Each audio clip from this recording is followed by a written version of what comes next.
പോണ്ടിച്ചേരിയിൽ 5 എണ്ണം കൂടി കാവിയായി.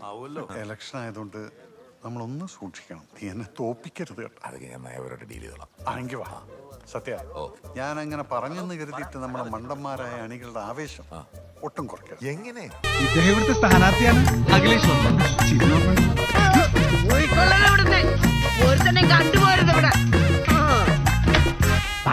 വാഗ്ദാനം കൊടുക്ക്. കടത്തുകൂലി വെട്ടിക്കുറയ്ക്കും, തേങ്ങ എണ്ണക്കുരുവായി പ്രഖ്യാപിക്കും, ഈ പഞ്ചായത്തിൽ അങ്ങോളം ഇങ്ങോളം ഇഷ്ടം പോലെ പാമോയിൽ ഒഴുക്കും.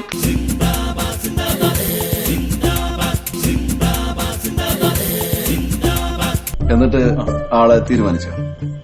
നമ്മളെ മധുവേട്ടൻ തന്നെ നമ്മുടെ സ്ഥാനാർത്ഥി. പാർട്ടി തീരുമാനിക്കുന്ന പോലെ തന്നെ കാര്യങ്ങൾ നടക്കും. അമ്പട പൊളിസു, നീ കാത്തുകാത്തിരുന്നോ, അതൊക്കെ പൂഞ്ഞാറ്റി പോയി പറഞ്ഞാൽ മതി. വിജയസാധ്യത ഏറെയുള്ള ഇരിക്കൂറാണ് നമുക്ക് കിട്ടിയിരിക്കുന്നത്. അതുകൊണ്ട് ഇരിക്കൂർ മണ്ഡലത്തിലെ സ്ഥാനാർത്ഥിയായി ജനസമ്മതനും നമ്മുടെ എല്ലാവരുടെയും പ്രിയങ്കരനുമായ മാമച്ചനെ ഞാൻ പ്രഖ്യാപിച്ചിരിക്കുന്നു. പ്രതികരിക്കാൻ അധികാരം വേണം. അതുകൊണ്ടാ ഈ വരുന്ന പഞ്ചായത്ത് ഇലക്ഷനിൽ ടീച്ചർ തന്നെ നിൽക്കണമെന്ന് ഞങ്ങൾ നിർബന്ധം പിടിച്ചുകൊണ്ടിരിക്കുന്നേ. ഞങ്ങളുടെ അഭിപ്രായം പറയട്ടെ, നീ സ്വതന്ത്രനായിട്ട് മത്സരിക്കണം. ശക്തമായ 2 മുന്നണികൾക്കെതിരെ മത്സരിക്കാനോ? ജയിക്കാൻ വേണ്ടിട്ടല്ല, പിന്നെ യൂത്തിന്റെ പ്രതിഷേധം അറിയിക്കാനാ. എന്നാലും എന്താടോ മത്സരിച്ചുകൂടെ? ഒരു നല്ല വീട്ടമ്മയെ മാത്രം ജീവിക്കാൻ ആഗ്രഹിച്ച എന്റെ അമ്മയെ നിർബന്ധിച്ച് അച്ഛൻ രാഷ്ട്രീയത്തിലേക്ക് ഇറക്കി.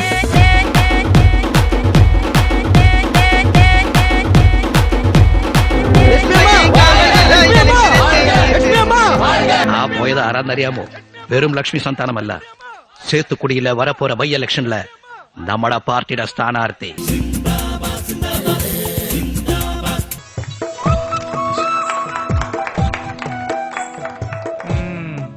30,000 രൂപയും കല്യാണ മോതിരം BSA സൈക്കിളും.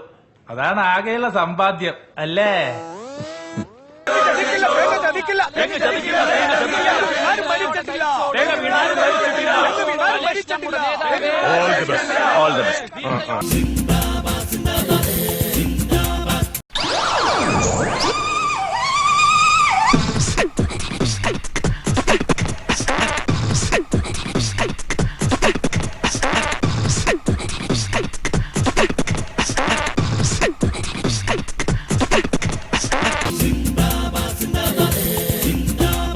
ഇത്തവണ ആഞ്ഞു പിടിച്ചില്ലെങ്കിൽ നമ്മുടെ ഗ്രൂപ്പിന്റെ കയ്യിലിരിക്കുന്ന ഒരു സീറ്റ് കൂടി നഷ്ടപ്പെടും. എതിരാളികളല്ലടാ, കൂടെ ഉള്ളവരാ പേടിക്കണ്ട. കാലുവാരും വാരി ഇപ്പൊ എന്തായി? ഇന്ത്യയിൽ ആകെയുള്ള ഒരു സീറ്റും നമ്മുടെ നേതാവിന്റെ പ്രായവും ഒന്നാണ്. അത് കറക്റ്റ്.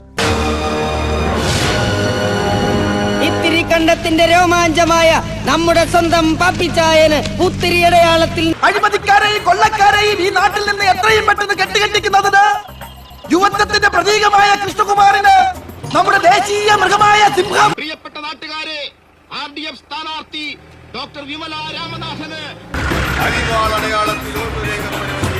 അറിവിന്റെ നിറകുടമായ ആനി ടീച്ചർക്ക് പുസ്തകമടയാളത്തിൽ നിങ്ങളുടെ വിലയേറിയ സമ്മതിദാനം. യുവരക്തത്തിന്റെ പ്രതീകമായ നമ്മുടെ ആശയവും ആവേശവുമായ നിങ്ങളുടെ പ്രിയങ്കരനായ യുവരാജാവിന് ശാന്തിയുടെയും സമാധാനത്തിന്റെയും ചിഹ്നമായ അമ്പും വില്ലും അടയാളത്തിൽ നിങ്ങളുടെ വിലയേറിയ വോട്ടുകൾ രേഖപ്പെടുത്തി വമ്പിച്ച ഭൂരിപക്ഷത്തോടെ വിജയിപ്പിക്കുവാൻ അപേക്ഷിക്കുകയാണ്, അഭ്യർത്ഥിക്കുകയാണ്.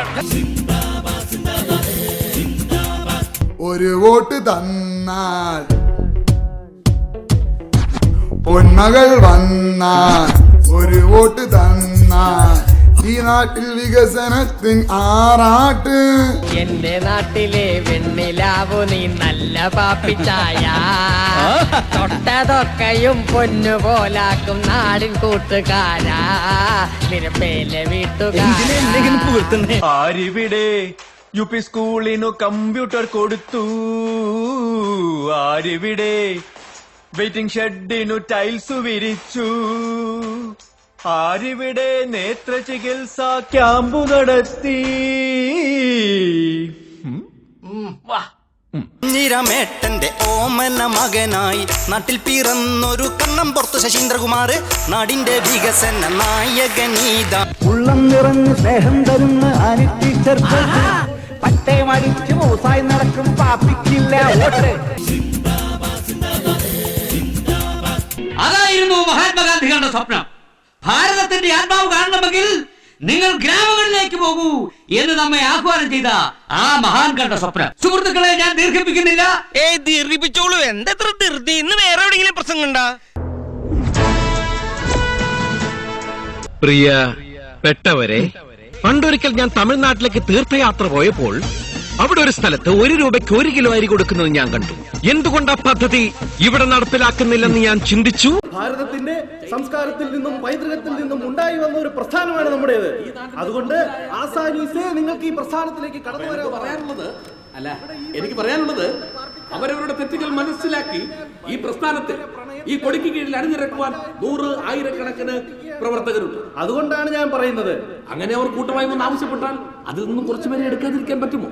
ഞാനൊരു ദുഷ്ടനും കോമാളിയുമായിട്ട് അഭിനയിക്കുകയായിരുന്നു. അഭിനയിച്ച് നിങ്ങളുടെ ഓരോരുത്തരുടെയും പ്രശ്നങ്ങൾ ഞാൻ അസലായിട്ട് പഠിച്ചു. അവയ്ക്കെല്ലാം പരിഹാരങ്ങളും ഞാൻ കണ്ടുപിടിച്ചു.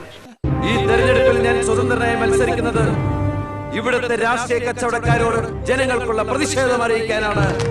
എന്റെ പ്രിയപ്പെട്ട നാട്ടുകാർ, നിങ്ങളുടെ പ്രതിഷേധം ഈ നെൽക്കതിരടയാളത്തിൽ വോട്ടുകൾ രേഖപ്പെടുത്തി നിങ്ങളും അറിയിക്കണം.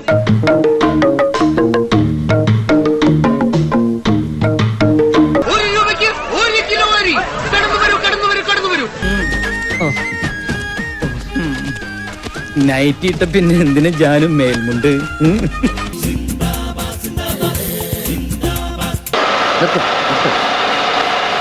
ആ കാണുന്ന ചുവന്ന കെട്ടിടം കണ്ടോ?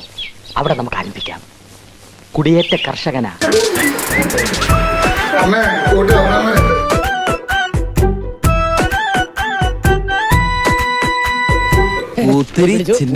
അറിയാലോ, ഈ വീട്ടിലെ 15 വോട്ടും ഇവന് കൊടുക്കണം. നമ്മളൊക്കെ ഒന്നല്ലേ എന്റെ കല്യാണി. അയ്യോ തമ്പ്രാൻ. ടിറ്റമോൻ അങ്കിളൊരു ഉമ്മന്നേ. A few moments later.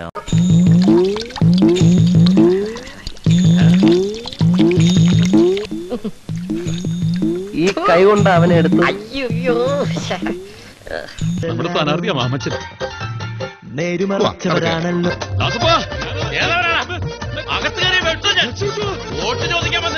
അടുത്തേ ഇലക്ഷന് കോളനിയിലെ ആളുകളൊക്കെ നമ്മുടെ കൂടെ നിർത്തിക്കോണം. സിദ്ധാർത്ഥനായിരിക്കും സ്ഥാനാർത്ഥി. ഓ, 5 വർഷം കൂടുമ്പോഴല്ലേ ഞങ്ങളെ പോലുള്ള പുഴുക്കൾക്ക് വിലയുണ്ടാകത്തുള്ളൂ. അന്നേരം ആലോചിക്കാം. ഇതെന്നെ ഉണ്ടാക്കുന്നത് നല്ല അസലും മീൻകറി. വായിന്ന് വെള്ളം വരുന്നു. അപ്പൊ ഉണ്ടേത്തി ഞങ്ങള് തന്നാ അവിടുന്ന് കഴിക്കോ? അതെന്നാ ചോദ്യം എടുത്തി? പോളിംഗ് ബൂത്തിൽ ചെല്ലുമ്പം എന്റെ കാര്യം കൂടെ ഒന്ന് പരിഗണിക്കണം.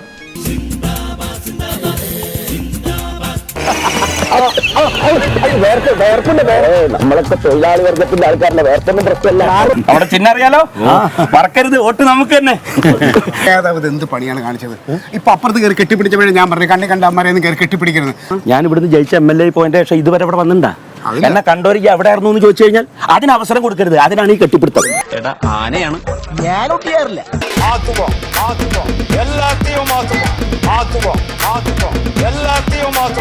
ഇപ്പൊ ഇല്ലെന്ന എപ്പോഴും ഇപ്പൊ ഇല്ലെന്ന. ഇതിപ്പോ ഫ്ലെക്സ് എത്ര അടിച്ചു? 350. ഓഹോ, അപ്പൊ പോസ്റ്ററോ 3000.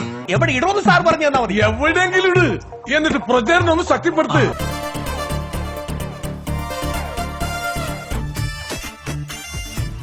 ആരെങ്കിലും കാണുന്നതിന് മുമ്പ് കെട്ടിയിട്ടിറങ്ങി വാടാവൂവേ. പണ്ടൊക്കെ ജനങ്ങൾ തോളിലേറ്റുമ്പോഴാണ് നേതാക്കൾ വിവരങ്ങളിലെത്തിയിരുന്നത്. അതൊക്കെ പണ്ട്. ഇപ്പൊ ഇങ്ങനെ സ്വയം ഉയർത്തേണ്ടി വരും. സാറേ, അത് മാത്രമല്ല, ഈ ഫോട്ടോടൊന്നും കാര്യമില്ല. നമുക്ക് ഈ പെണ്ണുങ്ങളെ പിടിക്കാൻ എന്ത് ചെയ്യാൻ പറ്റും? നീയൊക്കെ പിടിച്ചതിന്റെ കേസ് തന്നെ ആദ്യം ഒന്ന് തീരട്ടെ. വലിയ സദാചാരക്കാരി. ട്രെൻഡ് നമുക്ക് അനുകൂലമാണ്, പക്ഷേ സോഷ്യൽ മീഡിയയിൽ ആക്റ്റീവ് ആകാം. ഒരുപാട് തെരഞ്ഞെടുപ്പുകൾക്ക് ഞാൻ പോസ്റ്റർ ഒട്ടിച്ചിട്ടുണ്ട്. ഭയങ്കര രാശിയുള്ളവനാ ഞാൻ. ഞാൻ പോസ്റ്റർ ഒട്ടിച്ച ഒരു സ്ഥാനാർത്ഥിയും ഒരു ഇലക്ഷൻ ഇന്നേ വരെ ജയിച്ചിട്ടില്ല. അതെന്റെ ക്വാളിഫിക്കേഷൻ.